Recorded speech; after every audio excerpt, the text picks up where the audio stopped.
we're gonna kind of break this up.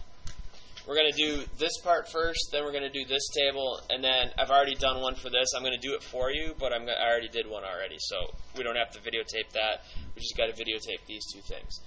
Now, atomic mass. Calculating atomic mass when you're given the isotopes.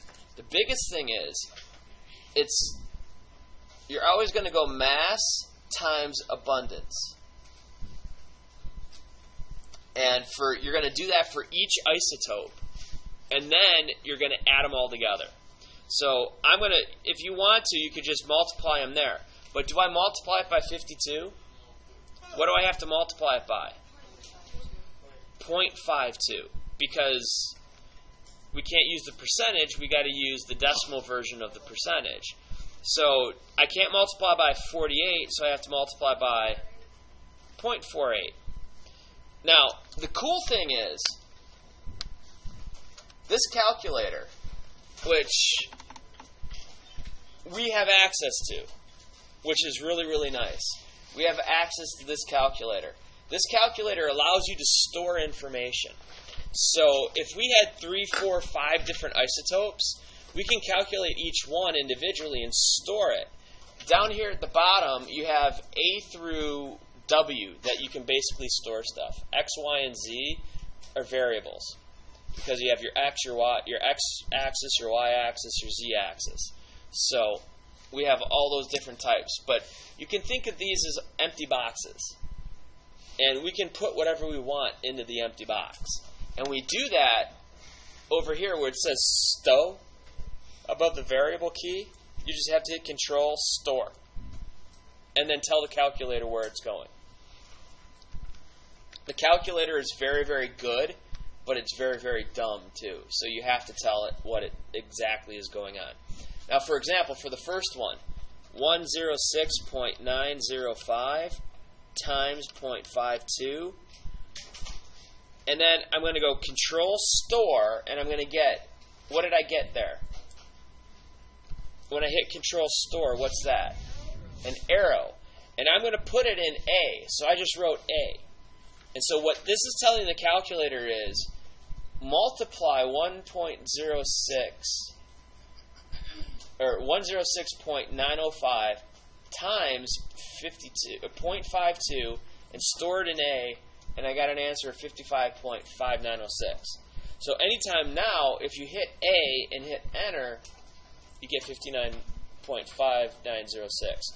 This is great when you have multiple things that you have to calculate. You just put them in there and make sure that everything is good.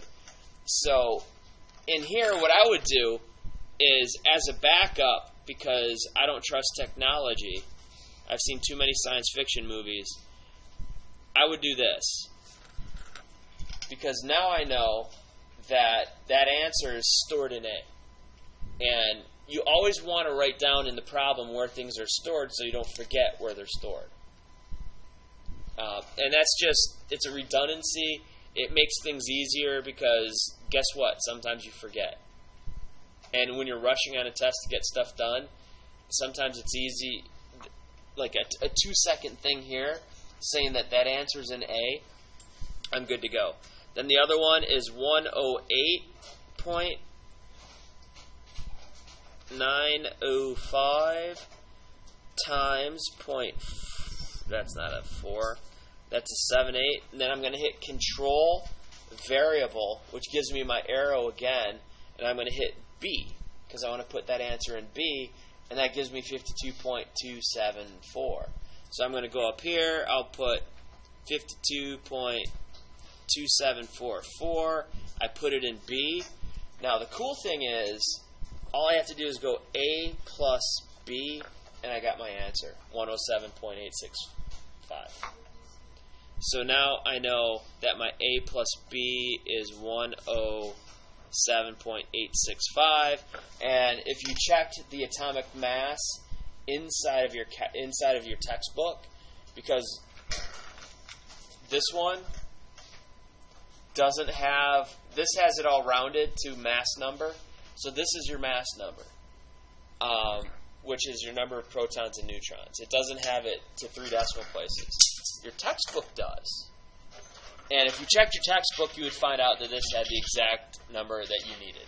So that's what's really cool about this calculator. As soon as I get them all up and running, I need to find some AA batteries. We'll be good to go. But I want to try to make that as easy as possible for you. All right. Questions on that?